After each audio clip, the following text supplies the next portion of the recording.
నమస్కారం అందరికీ మన సాయి కుమార్ టూర్స్ కి స్వాగతం. ఈ రోజు మనం ఉత్తరప్రదేశ్లోని ఎంతో ప్రసిద్ధి చెందిన పుణ్యక్షేత్రం నైమిసారణ్యాన్ని సందర్శించబోతున్నాం. నైమిసారణ్యం చుట్టూ ఉన్న ప్రముఖ ఆలయాలు, పుణ్యక్షేత్రాలు మరియు పవిత్ర ప్రదేశాలను ఒక్కొక్కటిగా తెలుసుకుందాం. ఇది మహర్షులు తపస్సు చేసిన పవిత్ర ప్రదేశంగా ప్రసిద్ధి చెందింది. పురాణాల ప్రకారం శౌనకాది మహర్షులు ఇక్కడ యజ్ఞాలు నిర్వహించారని చెబుతారు. సూత మహర్షి అనేక పురాణ కథలను మహర్షులకు వివరించిన ప్రదేశంగా కూడా ప్రత్యేక ప్రాముఖ్యత ఉంది. శ్రీ సత్యనారాయణ స్వామి వ్రత కథ కూడా నైమిసారణ్యంలో మహర్షులకు చెప్పబడిందని భక్తుల విశ్వాసం.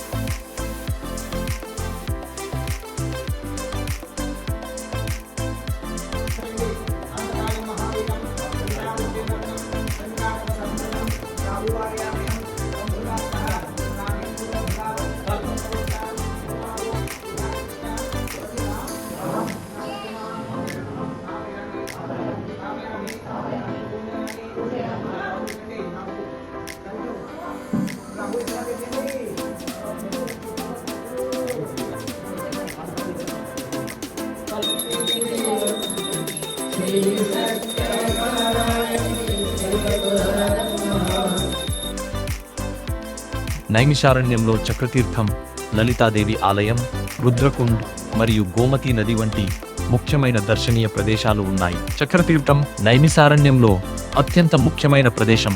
చక్రతీర్థం పురాణాల ప్రకారం మహర్షులు తపస్సు చేయడానికి పవిత్రమైన ప్రదేశాన్ని చూపించమని బ్రహ్మదేవుడిని ప్రార్థించారు. అప్పుడు బ్రహ్మదేవుడు ఒక చక్రాన్ని పంపించగా ఆ చక్రం ఆగిన ప్రదేశమే నైమిసారణ్యంగా ప్రసిద్ధి చెందిందని చెబుతారు. ఆ చక్రం పడిన ప్రదేశంలో ఏర్పడిన పవిత్ర కుండాన్ని చక్రతీర్థం అని పిలుస్తారు. ఈ కుండంలోని నీరు చక్రంలా తిరుగుతున్నట్లు కనిపిస్తుందని భక్తులు చెబుతారు. భక్తులు ఇక్కడ పవిత్ర స్నానం చేసి చక్రతీర్థం చుట్టూ ప్రదక్షిణలు చేస్తారు. నమో నారాయణ. ఈ చక్ర తీర్థం అన్నమాట. చూడండి, ఇది నైమిషారణ్యంలో చక్ర తీర్థం అన్నమాట. చూడండి, చక్రం నింపినట్టు ఆటోమేటిక్ చెప్తా ఉంటాం అన్నమాట. చక్ర తీర్థం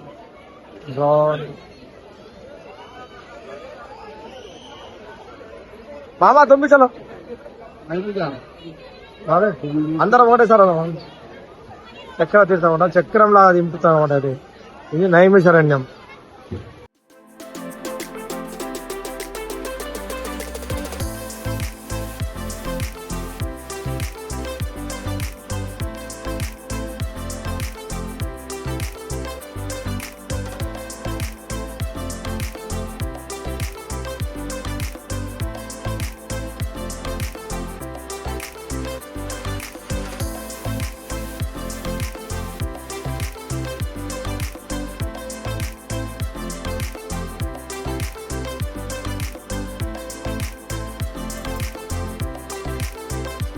లలితాదేవి ఆలయం. లలితాదేవిని ఆదిశక్తి స్వరూపంగా భక్తులు ఆరాధిస్తారు. నైమిసారణ్యానికి వచ్చిన భక్తులు తప్పకుండా అమ్మవారిని దర్శించుకుంటారు. భక్తులు కుటుంబ సుఖశాంతులు, ఆరోగ్యం, ఐశ్వర్యం మరియు సంతాన భాగ్యం కోసం లలితాదేవిని ప్రార్థిస్తారు. నవరాత్రుల సమయంలో ఈ ఆలయంలో ప్రత్యేక పూజలు నిర్వహిస్తారు.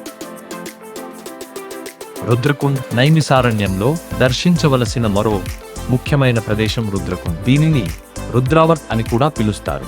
ఇది గోమతి నదిలో ఉన్న పవిత్రమైన ప్రదేశంగా భక్తులు భావిస్తారు. స్థానిక విశ్వాసం ప్రకారం ఈ నదీ జలాల లోపల పరమశివుడు కొలువై ఉన్నారని చెబుతారు. భక్తులు పండ్లు, పూలు మరియు బిల్వపత్రాలను నీటిలో సమర్పిస్తారు. కొన్ని పండ్లు నీటిలోకి వెళ్లిపోతే వాటిని పరమశివుడు స్వీకరించినట్లు భక్తులు భావిస్తారు. నీటిపైకి తిరిగి వచ్చిన పండ్లను శివుని ప్రసాదంగా తీసుకుంటారు. ఇప్పుడు నైమిషారణ్యంలో ఉన్నాం అన్నమాట. ఇది రుద్రకుండ. శివుడు దీంట్లో ఉన్నాడంట. రుద్రకుండ. గోమతి నది నైమిసారణ్యం గుండా ప్రవహించే పవిత్రమైన నది. ఈ నది తీరంలో అనేక ఆలయాలు, ఆశ్రమాలు మరియు పుణ్యస్థలాలు ఉన్నాయి. మహర్షులు గోమతి నదిలో స్నానం చేసి నది తీరంలో తపస్సు మరియు యజ్ఞాలు నిర్వహించారని భక్తుల విశ్వాసం. నైమిసారణ్యానికి వచ్చిన భక్తులు గోమతి నదిలో పవిత్ర స్నానం చేసి పూజలు మరియు పితృకార్యాలు నిర్వహిస్తారు.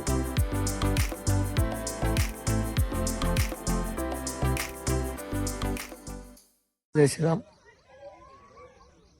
ఓం నమో నారాయణ. మేము నైమిషారణ్యంలో ఉన్నాం అనమాట. ఇది గోమతి నది అనమాట. చూడండి, ఇది గోమతి నది తీర్థం. అంటే ఇక్కడ నుండి గోమతిలో స్నానం చేసేసి ఇక్కడ చక్ర తీర్థంలో మళ్ళీ స్నానం చేయాలన్నమాట. చూడండి ఇదే అనమాట గోమతి నది.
गोमती नदी దగ్గర अच्छे मंदिर बाबा देव बाबा అనమాట.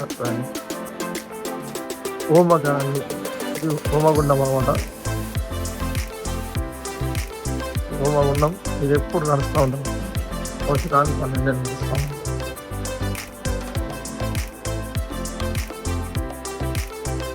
శ్రీ రామానుజ కోటి నైమిసారణ్యంలో ఉన్న మరో ముఖ్యమైన వైష్ణవ క్షేత్రం శ్రీ రామానుజ కోటి. ఇక్కడ శ్రీ మహావిష్ణువు శ్రీ మహాలక్ష్మీదేవితో కలిసి కొలువై ఉన్నారు. ఈ ఆలయానికి శ్రీ రామానుజాచార్యుల సంప్రదాయంతో ప్రత్యేకమైన అనుబంధం ఉంది. వైష్ణవ సంప్రదాయంలో నైమిసారణ్యానికి ఉన్న ప్రాముఖ్యతను తెలియజేసే ముఖ్యమైన ఆలయాలలో ఇది ఒకటి.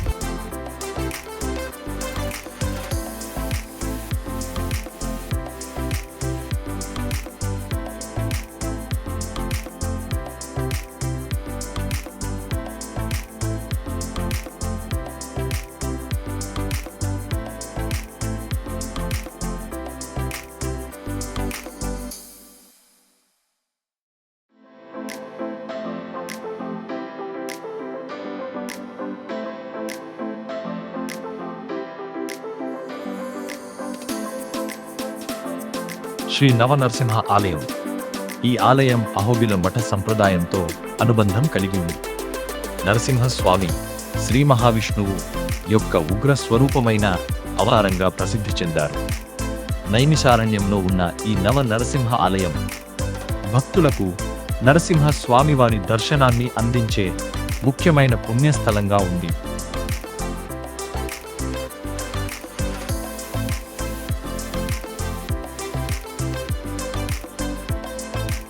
ఈ విధంగా మనం నైమిసారణ్యంలోని పవిత్ర ప్రదేశాలను విజయవంతంగా దర్శించుకున్నాం. మీరు కూడా ఈ పవిత్ర ప్రదేశాలను సందర్శించి ఆధ్యాత్మిక అనుభూతిని పొందాలనుకుంటే సాయి కుమార్ టూర్స్ ను సంప్రదించండి. మరిన్ని వివరాలు మరియు టూర్ బుకింగ్ కోసం మా ఫోన్ నంబర్కు కాల్ చేయండి. ధన్యవాదాలు.